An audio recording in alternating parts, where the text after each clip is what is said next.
sharing the daily life with a character from a movie as a robot is something amazing. And this robot could act this. It could be himself amazed about what he's doing. And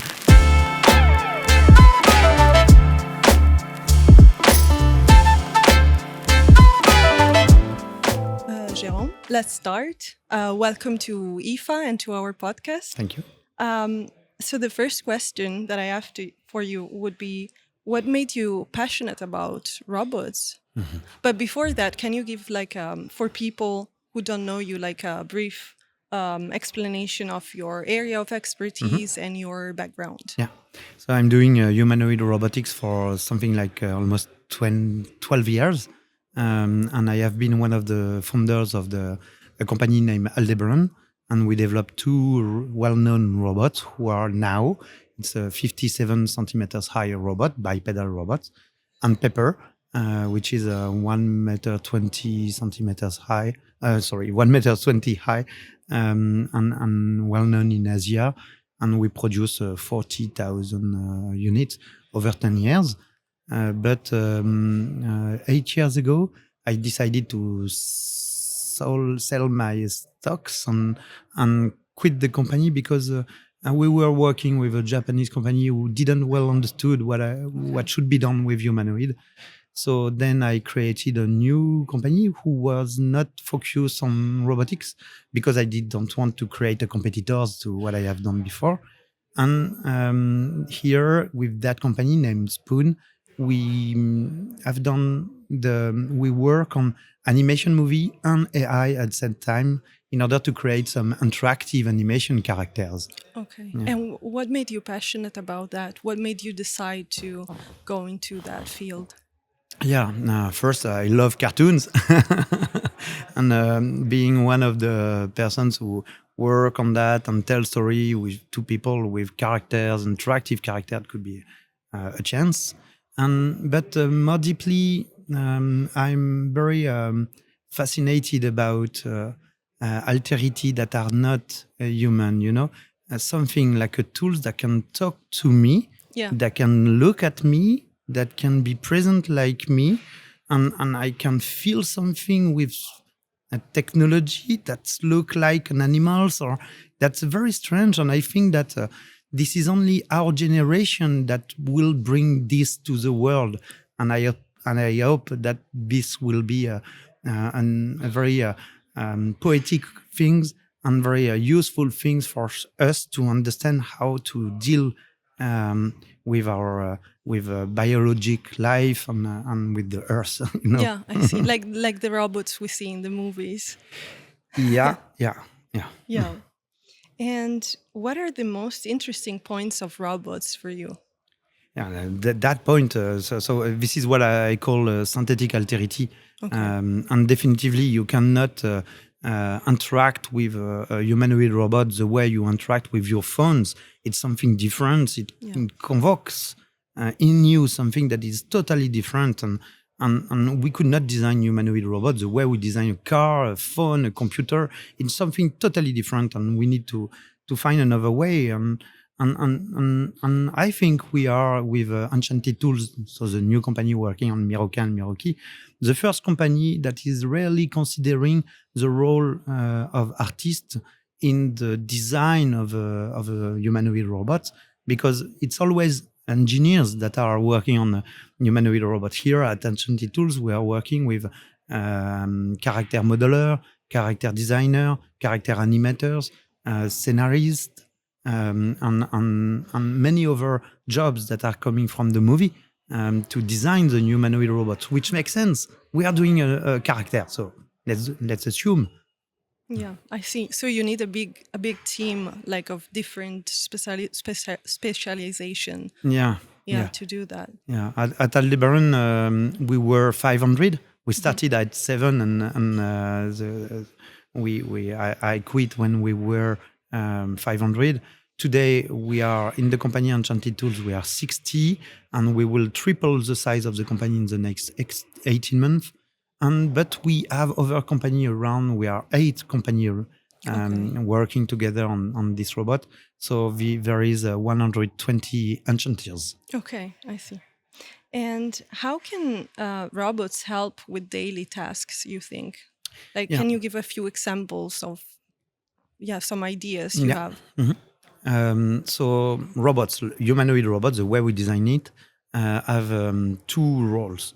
One role is very tools, pragmatic roles, which is moving automatically objects in social places, in places where there is a lot of people.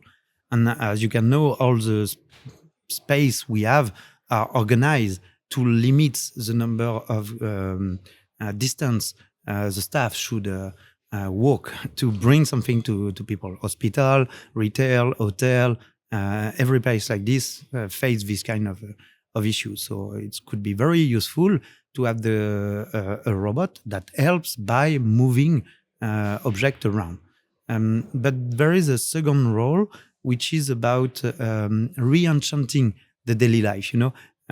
We always need to have sparkling eyes, looking at things around and being amazed by the daily life again. Yeah. and I think that sharing the daily life with a character from a movie as a robot is something amazing. And this robot could act this. It could be himself amazed about what he's doing and to have the chance to be with humans and help them to do something, So Yes. two roles. Yes, definitely. And what about the negative side? Why are people negative towards robots? So first, I will start with an anecdote, which is in an hospital. We have done some meeting with people who didn't see the robot first, and we talk about robot and AI, and they were all afraid about that, about job, about. And then later on, to the same people, we show the robot Miroka and Miroki, and they told us, but this is not a robot because this is not the robot they wanted to talk about. Okay. They do not want a robot that do not respect their humanity. They do not want a robot that do not come with a poetic size or an artistic size. They do not want to live in a world where there is only rationality that counts. They want to be considered as somebody that have emotion, that have the right to live in a beautiful place. And when they see the robot, and they can feel that inside this robot, we inject a lot of beauty, a lot of design, a lot of poetic things that do not cost so much, There's no reason to not work on that because people need it and it's not expensive to do. Yeah, that's true. But many people are still worried about robots and the future.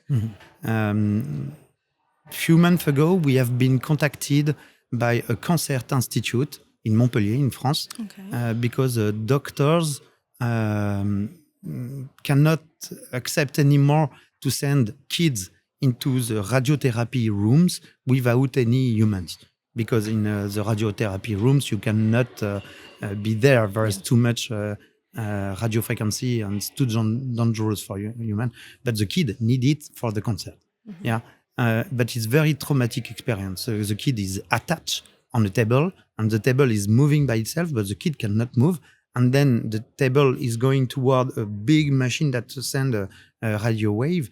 And it's very difficult for the kids, for everybody. So they ask us if the robot can enter this radiotherapy room where there is no human that can enter that room to help the kids having a fun or a better moment in this situation. So here there is something to do, something that is very important. And nobody can say, I want to somebody to go inside that room because nobody can do that. Mm-hmm. And at the same time, in elderly house, this is a difficult job. You have to work 24 hours by day.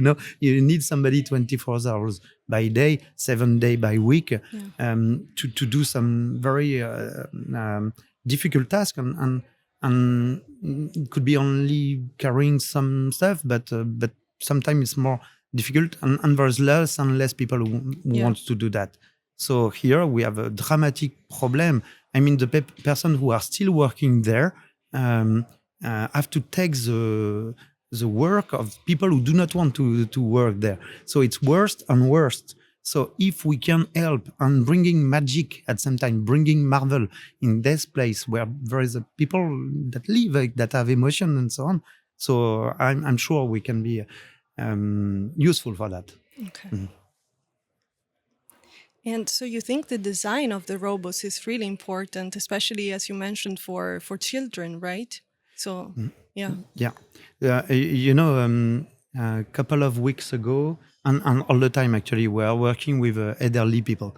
And as you can see, our robot is balanced on the ball. So it can be moved very easily. You can just touch it and then the robot move. We saw a lot of elderly people that take the end of the robot and start to dance with the robot because it's instinctive and you can do that. It's very, very easily. So from my point of view, if we can do something useful that can bring things and help people, staff to have a better work, at the same time make people dance. So, okay, that's exactly, that's the Graal. And one last question. How do you see the future? Are robots in it? Yes, there is robot, of course. There is robot that helps people to help. Where our motto is helping the helpers. That the way we want to design the robot. And of course, we have to make the life easier for people who bring help, who give care to other people. And as I mentioned, this robot, the way we design it is bringing a bit of the movie inside the reality. It's a story that is not only limited to the screen, but it's a story that you can experiment on a daily life basis. So of course people will like it, and I will like it today in the company, and we want to share that with people. And I'm sure that this is a way to re-enchant and to enlighten our life to whole. For sure. Mm-hmm. Thank you very much, Thank you. Jérôme, and enjoy the rest of IFA. Thank you.